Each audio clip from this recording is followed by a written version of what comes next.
very important theory over here. The theory says relationship between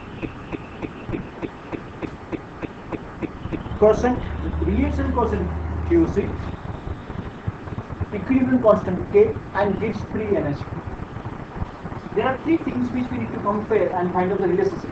One is reaction quotient QC, second is equilibrium constant K, that is Kc, and Gibbs free energy delta G. See, if I continue further, before that, we have already seen, suppose if we have a reaction like this. For this, in chapter of thermodynamics when we were learning, I told you that for this reaction if delta G is less than 0, delta G naught, then the reaction is spontaneous.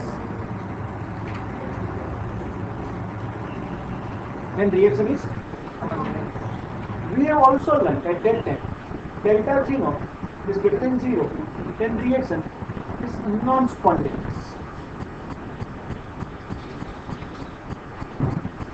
And if delta G equals to 0, then reaction is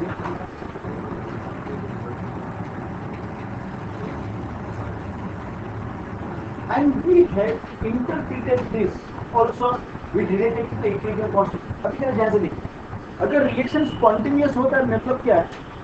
Reaction is going in forward direction. Reaction is in forward direction. अगर reaction is in forward direction में मिलता है आपको, that means इसका equilibrium has to be greater than 1. In another way, we can say for the reaction where delta G naught is 0, at that time equilibrium constant has to be greater than 1. Other way, delta G naught is greater than 0, then reaction is non-spontaneous. If reaction is non-spontaneous, the other meaning is that it is going in reverse direction.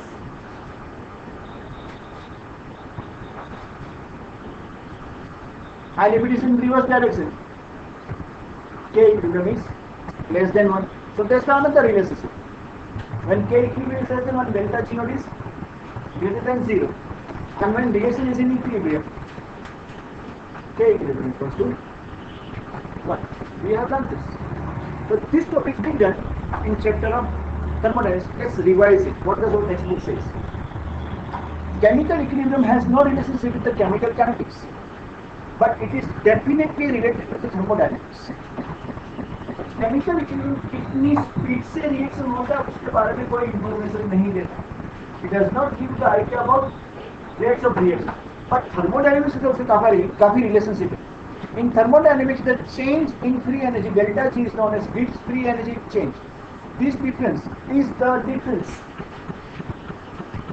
between total free energy of products and total free energy of reactants. We know about this. Delta G equal to summation of delta G of product minus summation of delta G of reactant. We have learned this.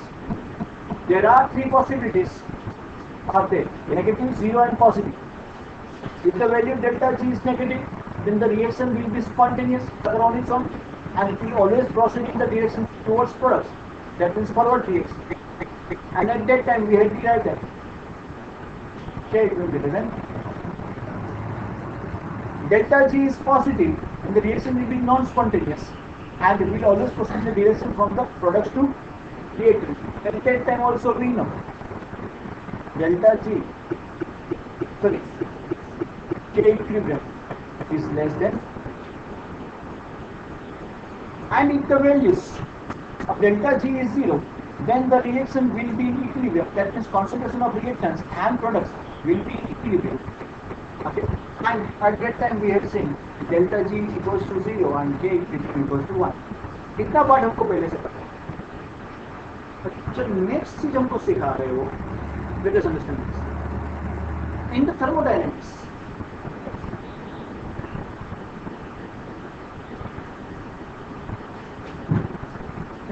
the relationship between changes in free energy and concentration quotient is as follows.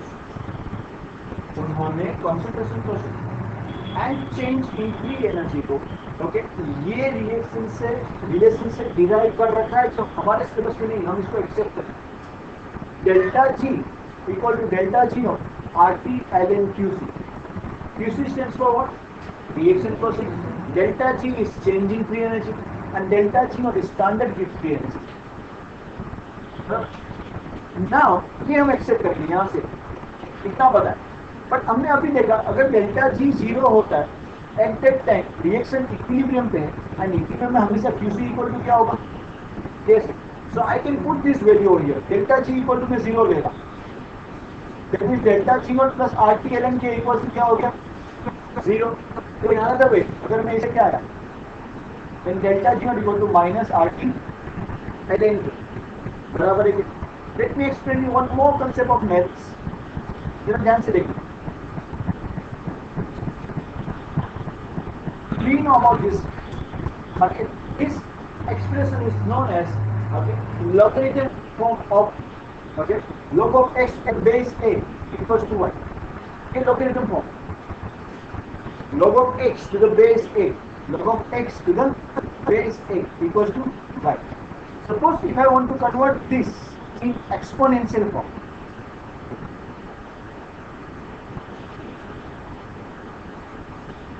then conversion is very easy. यहाँ पे अगर आपका power base आपका a है तो exponential form में भी हम बेस को a ही रखेंगे. ओके, यहाँ पे ऐसा था log of x to the base a equals to y, तो यहाँ पे हम ऐसा करेंगे तो a raised to y equals to x. अगर आप लॉगरिथम फॉर्म को एक्सपोनेंशियल में कन्वर्ट करना है इस तरह से करोगे a raised to y equals to. अभी हम यहाँ पे ये लेके आए kc equal to minus RT ln, sorry मैंने गलत लिखा था. We got this formula delta G equals to minus RT ln Kc. We have written this. अगर मैं इसको ये जो माइनस RT है इसको इस तरफ लेके आऊंगा then delta G actually delta G naught है, delta G naught upon minus R T equal to L N K C. L N K C actually L N K C is log of के सी, तो base नहीं है. So I am able to write like this delta G upon R T minus मतलब G upon R T तो log K C to the base. अगर मुझे ये exponent ये जो फॉर्म है हमारा ये वाला उसको मुझे एक्सपोनेंशियल फॉर्म में कन्वर्ट करना जैसे मैंने ऊपर बताया था. बेस वही का वही a raised to y equals to x. Same thing e raised to this, क्योंकि e आपका बेस है. e raised to minus delta g upon R T equal to क्या मिलेगा? तो वही आपकी बुक में लिखा है delta g equal to minus R T L K. If we write this equation by taking anti-logarithm, then k equals to e raised to minus delta g naught upon RT. वो कैसे है मैंने आपको सिखाया, correct. And अगर हम यहाँ पे देखेंगे फिर उस delta G naught is zero, that is okay delta G negative होगा then minus delta G upon RT क्या हो जाएगा? पॉजिटिव, बिकॉज ये नेगेटिव नेगेटिव नेगेटिव क्या हो गया? पॉजिटिव. मतलब ये पार्ट क्या हो गया? पॉजिटिव. ओके, e की वैल्यू 2.303 है. 2.303 raised to any positive power will be always greater than 1. Will be always, then can we say k is greater than 1. Or we can say delta G is negative, then reaction will always proceed in forward direction. Similarly, suppose if delta G is greater than 0, अगर delta G positive है, then minus delta G upon RT क्या हो जाएगा? Negative. अगर ये part negative हो जाता है e raised to anything negative, it will go in denominator, then it will become less than 1. It will become less than 1 at that time k is. So this shows that the reaction will not be spontaneous. The proportional product will be less than that of reactants. And lastly, I don't know, you want to बताएंगे अगर delta G 0 होता, ये 0, then e raised to 0 becomes what? 1. So k equals to, are you following this? Okay, just let me save this.